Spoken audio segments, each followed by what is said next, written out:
Hola, bienvenidos a Sostenibilidad entre Compas. Somos Caro, Mari y José y este es un espacio para cuestionarlo todo sobre sostenibilidad, con el objetivo de impulsar la innovación y transformación que necesitamos. Queremos explorar nuevas formas de entender el tema, desde lo empresarial hasta lo social, pasando por la economía y nuestras propias formas de vivir y relacionarnos. Hoy queremos hablarles sobre los límites planetarios y cómo estos rigen la realidad biofísica de los sistemas que nos alimentan. Acompáñanos y repensemos juntos el mundo entre compas.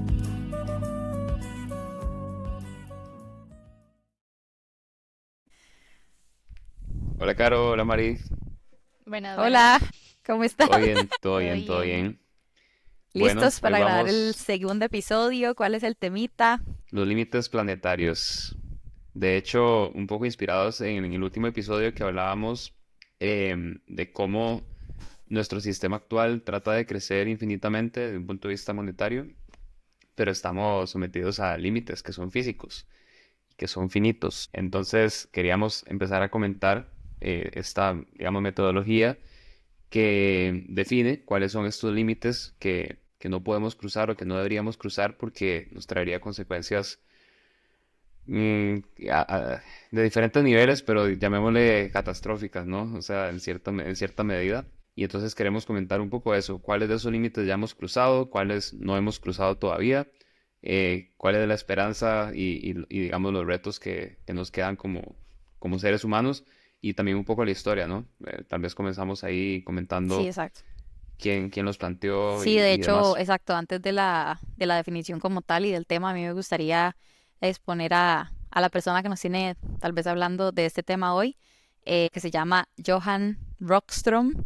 Él tiene un doctorado en Ecología de Sistemas y Gestión de Recursos Naturales de la Universidad de Estocolmo y pues es el creador de lo que conocemos hoy como el marco de los límites planetarios. Entonces a mí me parece importante, digamos que es un científico que ha dedicado él, junto con su equipo, por supuesto, de definir por qué estos límites son importantes, cómo los cuantificó, ¿verdad? Desde qué año los cuantificó y todo el trabajo de su vida con respecto a esto. Entonces, bueno, pues por Él él es estamos sueco, acá. ¿verdad?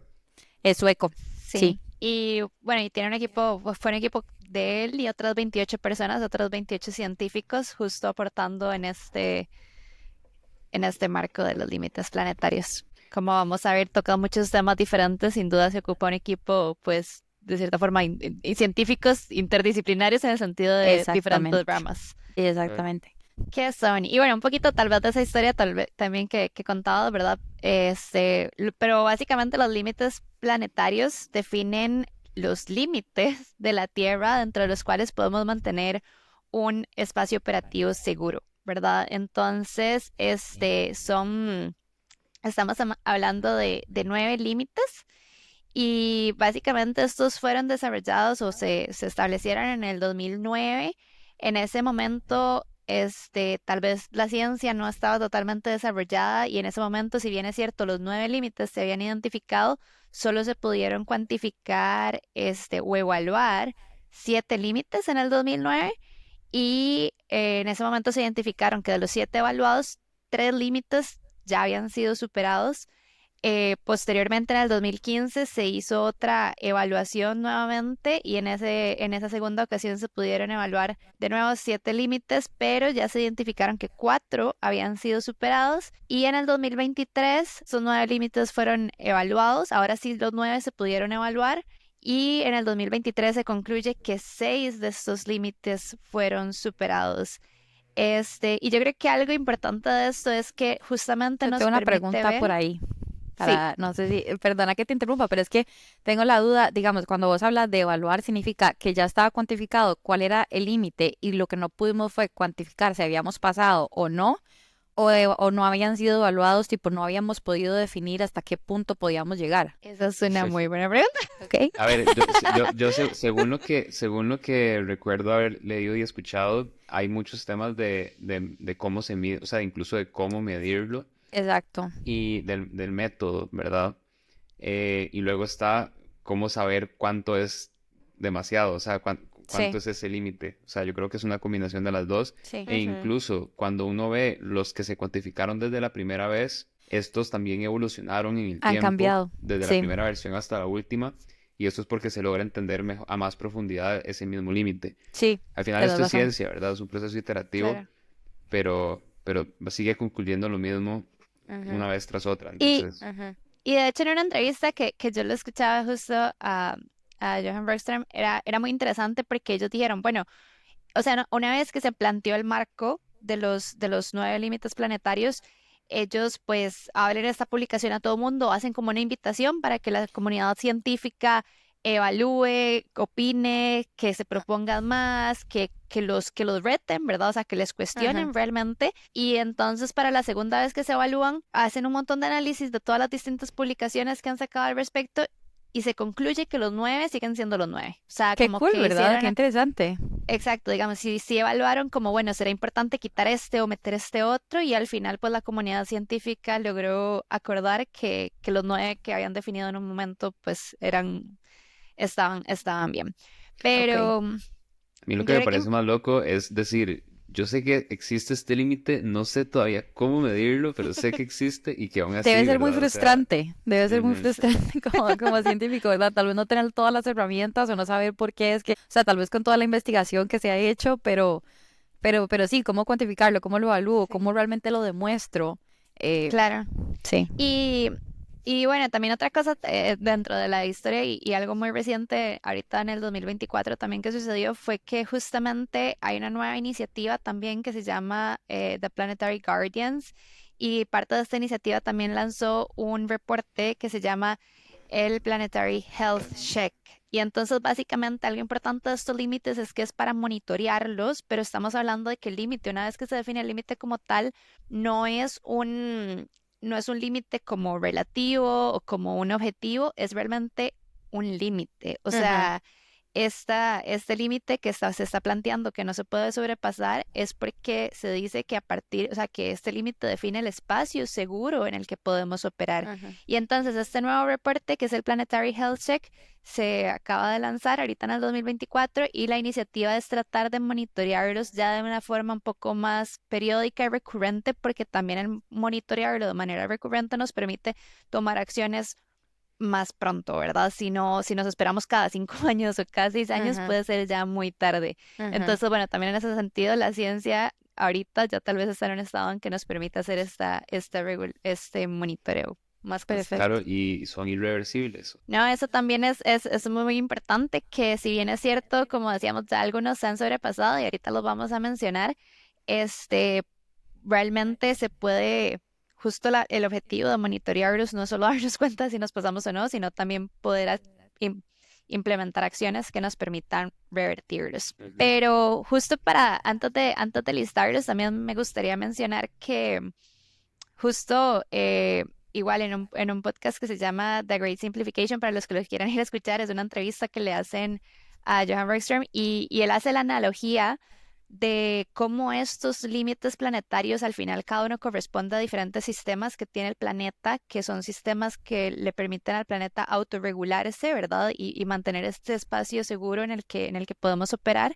Y entonces él hace la analogía de estos sistemas como el sistema del cuerpo humano, ¿verdad? Que es donde tenemos un sistema circulatorio, un sistema respiratorio, este, inmune, ¿verdad? Y cada uno cumple una función y nos permite mantener un balance en el cuerpo. Entonces lo mismo sucede con estos 9 límites, ¿verdad? Le permiten a la Tierra como tal tener un balance, que es donde nosotros como humanidad hemos podido desarrollarnos, nos genera las condiciones necesarias para que hayamos podido desarrollar, y entonces lo que se busca es poder mantenernos dentro de este espacio que sabemos que podemos operar.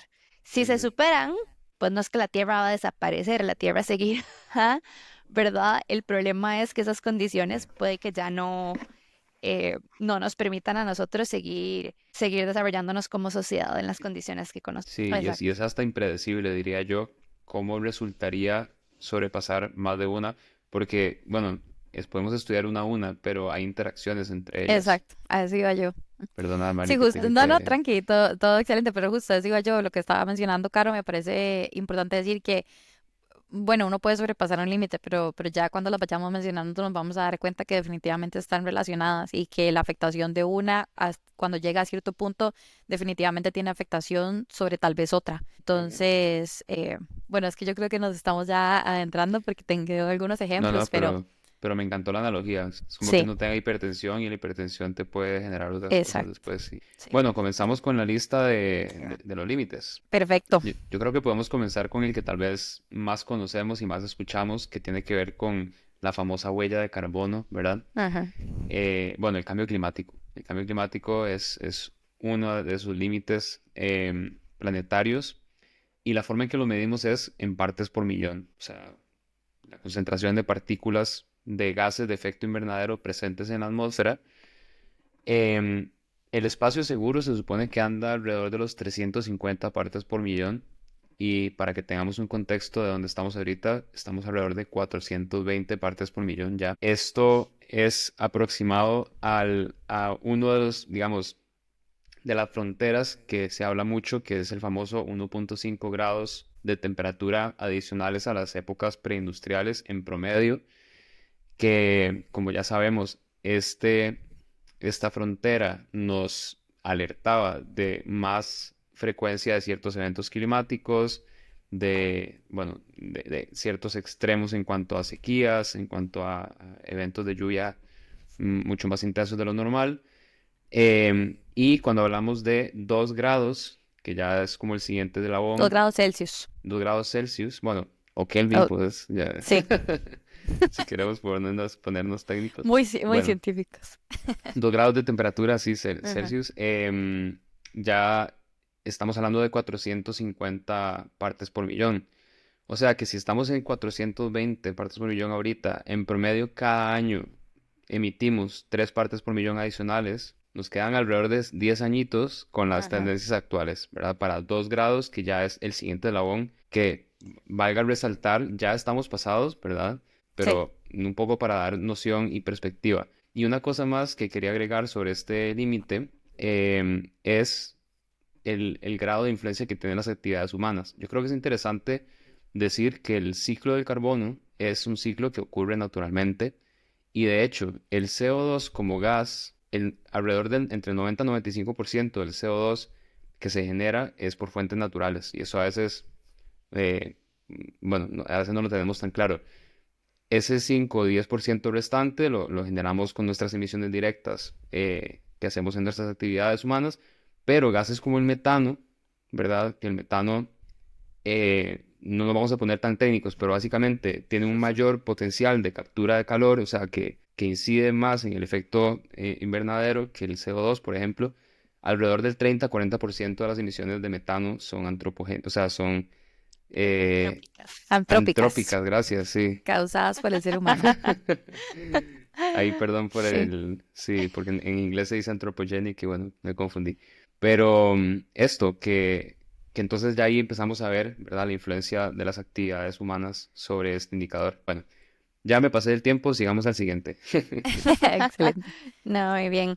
El siguiente es incorporar. Ah, bueno, sí, ya dijimos que ya nos pasamos de ese límite. Perdón. Incorporación de nuevas entidades. Eh, Básicamente, bueno, como hablamos, la Tierra tiene todos estos procesos naturales, ¿verdad? Donde en efecto la Tierra pues también genera dióxido de carbono y demás, y también tendrá un proceso en el que lo absorbe. Y cuando hablamos de incorporación de nuevas entidades, básicamente son sustancias sintéticas creadas por el hombre y el problema de eso es que entonces no hay procesos naturales que realmente puedan descomponer o absorber estas sustancias. Entonces, por ejemplo, estamos hablando de plásticos, de sustancias radioactivas que hemos creado, Entiendo. ¿verdad? Como sociedad, los diferentes sustancias que van a permanecer ahí, que no se van nunca a desintegrar, que la Tierra no tiene esta capacidad para procesarlas. Y pues lastimosamente, esto también es otro límite que ya hemos pasado. Entonces, como decíamos, Esto, incorporación de nuevas entidades. por ejemplo, microplásticos y eso, ¿verdad? Serían, Correcto, que sí, todo el o tema de microplan. los forever chemicals que se le llaman en inglés, que son estos químicos que nunca llegan a una forma estable y simplemente siguen fluyendo en los sistemas hídricos y demás. Correcto, y que también están muchas veces en como en las prendas impermeables, por ejemplo, hay diferentes como textiles que tienen estos for chemicals. A mí me llama la atención pensar particularmente en ese límite porque si nos volvemos a la historia que estabas contando antes, pues cuando se plantearon estos era en el 2009 y bueno, es reciente, pero no tan reciente, me voy a entender. Entonces, pues en ese momento de una vez definimos que sí, habían ya entidades novedosas, ¿verdad? Que estábamos poniendo ahí a la ecuación o que estábamos sacando los seres humanos. Y a mí me quedó muy grabado una parte de justo la entrevista que estabas diciendo, en donde él decía que no nos meteríamos al cuerpo algo de lo que no sabemos cuáles son las consecuencias. O sea, Ujú. Justo del uno sabe tiempo. que tal vez si se come, no sé, una papa frita, sabe lo que tiene y pues uno asume las consecuencias. Pero tal vez una de las cosas más importantes con este o que a mí más me llama la atención es que realmente todo lo que acabas de decir, o sea, estos químicos que no sabemos bien a dónde van o no paran nunca de transformarse, pues es Ujú. bastante curioso que estamos un poco tranquilos con que, bueno, los inventamos para este proceso, pero uno no sabe muy bien a dónde va y sí, O sea, yo no sé vos, Mari, pero yo cuando leo una etiqueta de la comida, yo no entiendo la mitad. exacto, Y, y pensemos en los antibióticos también. O sea, que ya sí, tocamos otros temas que son de salud, pero esos antibióticos generan otro tipo de efectos en las bacterias y demás, que eso afecta a los ecosistemas también. sí, Entonces, ese tipo de cosas, ¿verdad? Que hemos... exactamente, Correcto, sí, correcto, que fueron generados por el excelente, hombre. exacto. Bueno, Siguiente. el tercer límite planetario se trata de flujos biogeoquímicos. Bueno, suena como si fuera complicado, pero es simplemente la alteración de los ciclos de los elementos de nitrógeno y fósforo, que han sido alterados por el ser humano, digamos, con este uso excesivo de, por ejemplo, los fertilizantes o de la industria de agricultura. Simplemente estos, pues, ciclos siempre han estado ahí, pero el uso excesivo de los fertilizantes pone en riesgo la salud. Otra cosa que digamos que está fuera de lo común son lo que nosotros llamamos los monocultivos y yo creo que este límite nos lleva a pensar en la interacción de la que hablábamos anteriormente, en la que, bueno, aquí estamos hablando propiamente de los flujos biogeoquímicos. Cuando esa alteración es mucho, se va a la tierra, que eventualmente se drena y eventualmente esto lleva a sobrepasar o a empezar a alterar también procesos en el agua. Ujú. Ujú. Entonces, sí, es importante saber que pues efectivamente la afectación de dos ciclos pueden llegar a afectar ecosistemas marinos y eventualmente a todos esos sistemas acuáticos. Ponen los umbrales ecológicos en peligro. No sé si mencionaste que son nitrógeno y fósforo, Mari. Sí, Que sí, ¿verdad? sí, Que básicamente, bueno, como ya dijiste, los agroquímicos, pero también otro clave ahí son los detergentes, sí, que te das también, razón. que también entran ahí a jugar.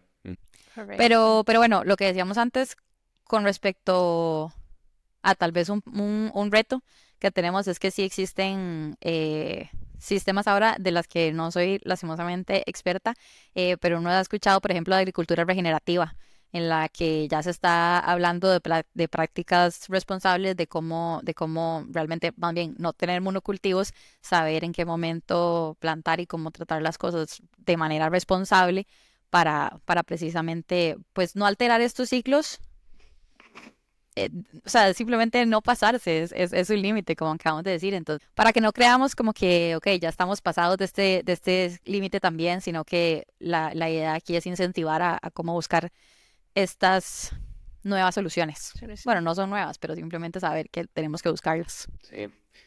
Aquí es complejo, ¿verdad? Porque al final los agroquímicos nacen con una función que es aumentar la eficiencia de los cultivos y que durante mucho tiempo fueron los habilitadores del crecimiento poblacional. Sí, De hecho, hay muchos estudios de cómo, por ejemplo, mucha gente que no tenía acceso a alimento empieza a tener acceso a alimento gracias a esto. sí, Pero, como todo, cuando lo llevamos al extremo, exacto. y es malo, ¿verdad? Y aquí es donde ya podemos empezar a pensar cosas como que la mitad de lo que cultivamos es para alimentar animales, y un Y tercio de lo que producimos se se desperdicia a nivel de desperdicia. comidas, y además sigue habiendo gente sin acceso a alimento. Entonces, Exacto. Sí. Claro, sí, tampoco es que estamos necesariamente solucionando el problema. Sí. bueno, me toca a mí el siguiente, ¿verdad? Que está muy relacionado porque tiene que ver con la disponibilidad de agua dulce o los cambios que ocurren en la disponibilidad de agua dulce. Y esto, la famosa frase que en la escuela nos decían que el agua es un recurso renovable, luego ya nos entendemos que realmente no es tan renovable por su calidad. Sí, el agua sigue existiendo, ya sea en su forma de vapor, líquida o congelada, pero su disponibilidad es lo que mide este indicador, em, que es qué tanto tenemos o qué tanto estamos consumiendo en comparación con lo que tenemos disponible para consumo. Y disponible para consumo, entiéndase, con la calidad requerida, o sea, que yo puedo literalmente tener acceso inmediato a esa agua. Esto depende de cada lugar, entonces es un indicador que puede cambiar según la localidad y con el cambio climático ha ido variando. Por ejemplo, acá en España es una zona que hace 20 años no tenía tanto problema con temas de aguas y aquí en Cataluña este año cerramos 3 años de sequía y fue bastante complicado, o sea, ya racionamientos que nunca antes se habían visto, etcétera. Esto es importante, o sea, que es un indicador que se Ujú. mide localmente, pero que a nivel Pero, global. pero no te entiendo la verdad con que se mide localmente. O sea, Ujú. ahí, si estamos en un lugar seco, mi indicador va a ser positivo si tengo, aunque no sea la misma cantidad que un lugar donde ya de por sí hay mucha posibilidad o disponibilidad. Es más, lo que me refiero es que es un indicador dinámico porque lo que contrasta son dos cosas, cuánto estás consumiendo y cuánto tienes disponible. Ujú. Ujú. Entonces, si tenés poco disponible, por ejemplo, comunidades del Exacto, sí. Atacama Ujú. que tienen poco disponible pero consumen poco, puede que tengan el mismo indicador que un lugar Ya, que tenga mucha sí. disponibilidad y consume mucho, ¿verdad? Sí, es como relativo al lugar en el que Ajá. se ve. Y entonces también, digamos, eso, por ejemplo, volviendo al tema como de los cultivos y todo, ahí es donde también es importante como ver el sistema como un todo, porque si estamos explotando zonas que ya tienen cierta escasez de agua para satisfacer las necesidades del resto del planeta, es todavía como más injusto porque Ujú. le estamos metiendo presión a zonas que no tienen tanta disponibilidad. Sí. Y solo para cerrar el punto, ahora que decís eso, Caro, ahora se da mucho lo que es la exportación de agua, que no Ujú. es que estamos exportando agua, sino que consumimos bienes, o sea, productos que se hacen en cierto lugar, pero se consumen en otro. Pongamos un ejemplo, el banano de Costa Rica consume agua de Costa Rica, pero se consume en Europa. Yo cuando voy al súper siempre veo ahí la etiquetita que es banano de Costa Rica. Eso es una exportación indirecta de agua por todo el agua que tuvo que utilizarse para ese riego, ¿y verdad? Entonces, ya hablamos en las cadenas globales de esta exportación. Aplica para el agua, aplica para los minerales, aplica para muchas otras cosas, Para las pero bueno, emisiones. y para las emisiones también, exacto. Correcto. Em, y bueno, entonces este lo sobrepasamos.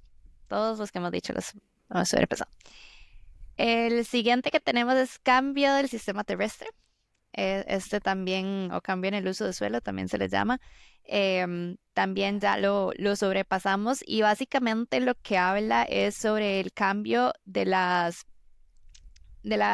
tres principales biomas forestales que tenemos. Estos, digamos, la cobertura forestal que se tiene, hay diferentes tipos, cada tipo que haya también tiene una capacidad para absorber dióxido de carbono diferente, por ejemplo. Entonces aquí es un poco de nuevo esa interacción que vamos viendo, ¿verdad? Porque pues los árboles con su proceso de fotosíntesis y demás también van a absorber dióxido de carbono. Y entonces, de nuevo, el que, por ejemplo, no es lo mismo tener un bosque tropical, el Amazonas que todo el mundo conoce, ¿verdad? Y convertir eso en tierras para pasto de ganado. Porque si bien es cierto, pues uno podría decir, pues el zacate también es una planta, la capacidad de absorción que tiene es totalmente diferente, ¿verdad? Entonces este límite habla de eso, de cómo hemos estado cambiando la cobertura del planeta. Ujú. Y entonces básicamente lo que se busca es realmente poder eh, pues preservarla. Ajá. Y José, me parece que en algún momento dijiste la estadística de cuánto era el límite, era un 75% de la cobertura con respecto al momento en el que se definió, no me acuerdo. Uy, Bueno, esto ah, déjame Sí, lo creo que lo habíamos reviso comentado, mientras pero alguien más habla aquí como en backstage y ahorita se los backstage. confirmo. Pero bueno, básicamente es eso, ¿verdad? Es cómo hemos estado cambiando. Lo que pasa también es que ahorita tenemos muchísima demanda, por ejemplo, o sea, tenemos una sola tierra, la realidad es que tenemos una sola tierra, pero tenemos demanda para actividades urbanas, o sea, todo lo que es hacer edificios, infraestructura, carreteras. Tenemos demanda de tierra también para los sistemas alimenticios, entonces todo lo que es la comida que hemos estado hablando. Y entonces ahí de repente uno dice, bueno, pero si uso fertilizantes, tal vez puedo ser más eficiente y usar menos tierra, porque en una menor cantidad de tierra puedo generar más productos, ¿verdad? Entonces también donde entra como todo ese dinamismo y esa complejidad. Y luego la otra demanda es también como para materiales, por ejemplo. Entonces, cuando estamos hablando de materiales forestales, como o sea, de origen forestal, como madera, papel, ¿verdad? Al final todos compiten por un tema de tierra, Espacio, sí. de espacio, literalmente, solo, de nuevo, repito, solo tenemos una sola tierra. Ah. Y entonces este límite nos habla de eso, o sea, de cómo hemos estado cambiando la cobertura terrestre y lastimosamente por cosas que no satisfacen la misma función. Ya encontré el dato y exacto. O sea, el indicador es cuánto de la cobertura natural original mantenemos hoy día. El límite es un 75%, como vos decías, y en este momento estamos entre un 60 y un 65. Ujú. Y bueno, y sabemos que esto con política se puede revertir, ¿verdad? También aquí hablábamos de diferentes acciones, porque Costa Rica es de hecho un caso de éxito en no solo parar la deforestación, sino lograr en efecto recuperar su cobertura forestal, eh, aumentando la cantidad de cobertura forestal que tenía. Entonces, pues con una adecuada gestión de política pública también se pueden justamente revertir estos efectos. Me encanta. Muy bien. Sí, que digamos las posibilidades, ¿verdad? También de revertir Sí, estos cambios. exacto. Ok. ¿Por qué número vamos? Por el límite número 6, me parece. Es el último de los que vamos a mencionar, a los que por el momento nos hemos sobrepasado, para ver si pasamos a buenas noticias. Pero antes de eso, el número 6 se llama integridad de la biosfera, que básicamente lo que mide es la pérdida de biodiversidad. Y yo creo que a veces no nos ponemos a cuestionar cómo la pérdida de biodiversidad afecta nuestra vida a diario, lo cual tal vez es una forma muy egocéntrica de pensar, pero sí tenemos que saber que definitivamente hay especies clave, ¿verdad? Y bueno, yo creo que todas las especies son claves, pero sí hay unas en particular que realmente cuando la perdemos puede afectar toda la cadena o una parte muy importante de la cadena. Sí, lo que les iba a decir con respecto a eso es que la integridad de la biosfera, digamos, las especies pueden tener o sea, hay dos tipos de diferencia. Está la diferencia genética y la diferencia funcional. Y yo creo que, bueno, genética es un poco fácil de entender, pero la funcional a mí me llama mucho la atención porque ahí es cuando uno dice, bueno, es clave, pero es clave ¿por qué? Es clave porque dependiendo de la función, como la palabra lo dice, ¿verdad? Cumplen un pedacito, un trabajo en particular. Tenemos los polinizadores, tenemos los decomponedores, ¿cómo se dicen? Sí, esto que sería como los hongos, digamos. Los que descomponen la Ajá, materia. ajá, sí.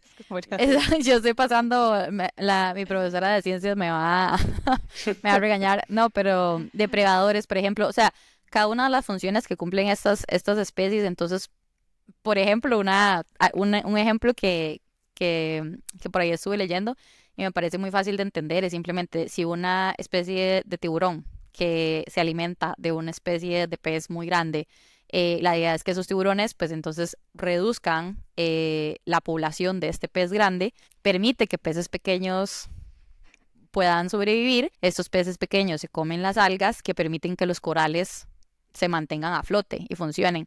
Cuando una de esta parte de la cadena no está, por ejemplo, que fuera el tiburón no se come el pez grande, lo que pasa es que entonces el pez chiquitito tampoco existe y las algas no se comen a los corales porque así no funciona, pero lo ahogan, lo asfixian. Ujú. No le Entonces, permiten que sea el proceso de fotosíntesis. exacto. A veces uno no se pone a pensar eso, pero sí, cuando uno empieza a escuchar las noticias de perdimos tal coral, pero a veces uno no lo asocia necesariamente con que viene de otra causa, viene de la pérdida de la diversidad. Ujú. Y aquí tal Otro vez es muy ejemplo. importante. Uy, perdón. Dale, Caro, perdón. Dale, dale. No, que aquí también es muy importante tal vez comentar el concepto de servicios Sí, ecosistémicos, ¿verdad? Porque justamente pues todos los organismos, como vos decís, Mari, de la naturaleza cumplen una función y, por ejemplo, no sé si era el ejemplo que ibas a comentar, es el de las abejas, ajá. Esos son los que rockstars. Las abejas son los rockstars de...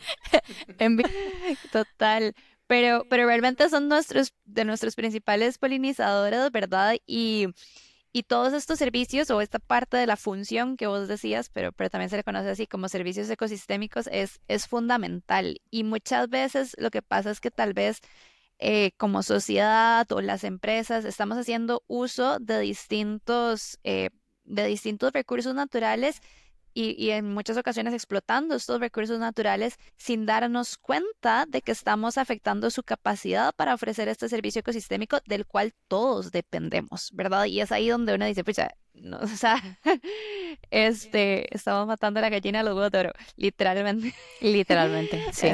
Entonces, pues ese tema es como muy, muy complejo, pero sí, esto de los servicios ecosistémicos que también al final y lo que vos decías antes de los monocultivos y todo, o sea, tener esta diversidad de tanto a nivel de animales, pero también como a nivel de plantas, hace un sistema resiliente, ¿verdad? Que Sí. también le permite afrontar mejor en caso de que Sí, se vuelve venga una... flexible y se adapta a cualquier, bueno, no a cualquier cambio, porque ya lo estando justo a ese límite, pero ha sido capaz de ser flexible y de adaptarse por estas diversidad. características. Ujú. Y el siguiente también, el siguiente límite, que ya es de los que no estamos pasados, también tiene que ver con el océano, ¿verdad, Caro? Correcto, y es el de la acidificación de los océanos, que Vamos básicamente, con bueno, las el buenas océano, noticias. sí, este por dicha todavía no lo hemos pasado, sin embargo, la tendencia no necesariamente es positiva, hay Ay, que claro. decirlo.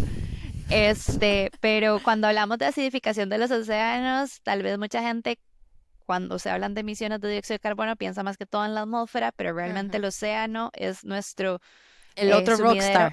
El otro rockstar es nuestro sumidero de carbono más grande. Esto quiere decir que hay procesos naturales del océano a través de los cuales absorbe dióxido de carbono.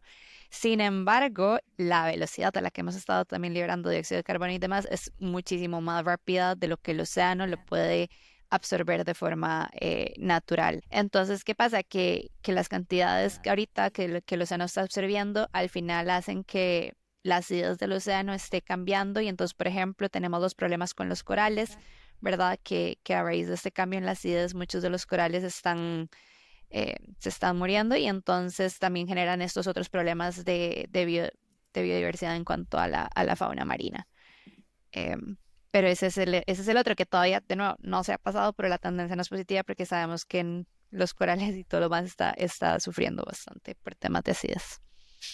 El siguiente, y ya casi cerrando, es el de la carga de aerosoles atmosféricos, que esto, la imagen más clara que podemos tener es el smog de las ciudades. Cuando vemos esta masa de partículas, ¿verdad?, suspendidas en el aire. Esto, y al igual que el indicador que explicaba antes del agua, son indicadores locales, pero que bueno, también se pueden medir a nivel global y la forma en que nos pueden afectar es aparte de la salud, que esta es como la primera consecuencia que siempre vemos, ¿verdad? En las ciudades, también disrumpen los ciclos de agua, generan lluvia ácida, que bueno, sabemos que eso puede llegar a afectar cultivos, biodiversidad, entre otras cosas, y la captura de luz, creo, o sea, como de Ah, esta no estoy muy mira, sí, no seguro, lo pero creo había. que Ajá, sí, Cuando no sale el sol, exacto. literal, como por la nube, no, o sea, por la nube de smog, no porque ajá. Exacto, sí, la disponibilidad de luz. Em, Eso, yo creo que no ¿Cómo se hay llama mucho ese, más perdón? que... La carga de aerosoles atmosféricos. Ok, ok. Ujú. Y ese tampoco estamos sobrepasados, En entonces. ese tampoco mm, estamos sobrepasados Ok. aún, pero creo que es por eso, porque está muy localizado en los focos Es que, de ciudad. exacto, eso es muy Y puntual. ojo, porque Ujú. las ciudades se proyecta que van a albergar el 70% de la población mundial de aquí a 2050. Si esto, bueno, en este tipo de cosas, súper rápido un ejemplo, Dale. el tema del carro eléctrico y la movilidad eléctrica es interesante porque es un indicador que si llegas a afectar directamente, o sea, positivamente en una ciudad, por ejemplo. A pesar Ujú. de que hay muchas discusiones sobre si es mejor o no desde el punto de vista de emisiones de CO2, porque depende de cómo se genera esa electricidad con la que estamos cargando el carro, es un hecho que las emisiones en la ciudad, en los centros de ciudad, se reducen porque ahí no están ocurriendo emisiones, ¿verdad? Sí. Ey, qué interesante, sí. Entonces, sí, Muy sí, buen entonces punto. es otro ejemplo ahí. Ujú. Excelente. Ok, y ya para cerrar con el noveno límite planetario tenemos lo que es la reducción del ozono estratosférico. Yo creo que es uno de los que tal vez más hemos escuchado, porque de hecho yo de niña, creo que se lo mencioné en el episodio pasado, escuchaba el famoso, bueno, famoso tal vez en el más sentido y entre comillas, el hueco de la capa de ozono, ¿verdad? Sí, famoso. El famoso, pero sí. Esta problemática viene o es causada por clorofluorocarburos, que son sustancias que se utilizaban en la industria, sí, se utilizaban, ya les voy a contar que ya no, en la industria de los refrigerantes, más que todo. Y tal vez es uno de los límites planetarios que cuando nos dimos cuenta que lo estábamos sobrepasando, también fue uno en los que los seres humanos nos vimos más inmediatamente afectados porque de hecho sí se estaban empezando a ver aumentos, por ejemplo, de cáncer de piel en las zonas donde estaba o donde está todavía, pero ya se ha reducido esta pérdida, ¿verdad?, de capa de ozono. Ujú. Entonces, pues es uno de los ejemplos y de hecho estoy contenta de estar terminando con este porque es uno de los Ujú. ejemplos positivos en los cuales sí, como vimos, tal vez lo negativo es que tuvimos que ver la consecuencia, ¿verdad? Muy de frente para darnos cuenta que teníamos que hacer algo, pero también es muy positivo saber, o por lo menos en mi opinión, que logramos, gracias al protocolo de Montreal que firmamos en 1987 por 165 países, decir no más a estas sustancias que sabíamos que estaban causando esto y ahora tenemos una recuperación parcial de la capa de ozono. Si bien es cierto, todavía el límite planetario me parece que en la zona de Antártida sigue siendo, sigue estando sobrepasado, a El nivel famoso global todavía no lo existe ahí, estamos. todavía Ajá. está. Sí, sí, Bueno, y De también es un hecho, fenómeno estacional, cambia dependiendo ujú, de de la la época del estación. año y todo, Ujú. exacto. Sí, Entonces, sí, sí, sí, de a hecho, nivel global no lo hemos sobrepasado y de hecho la tendencia es, o sea, es positiva. Entonces, sí, ¿qué tenemos vas a ese. decir, José? no, iba a decir que una vez tuve la oportunidad de estar muy cerca de allí y habían alertas diarias, o sea, todos los días uno se fijaba el Si nivel podía salir o no. bueno, de UV, de rayos La ultravioleta, que al expresión. Sí, final es un resultante de este hueco. sí, Y efectivamente, si sobrepasaba cierto nivel, directamente te decían no salgas de donde estás. imagínate. Entonces es heavy porque es que lo Sí, ves súper tangible, ¿verdad? claro, Sí, hay gente que lo experimenta muy de cerca, muy Exacto. de sí, cerca. sí. Ok, conclusiones. ¿Cuál es el reto de esta semana?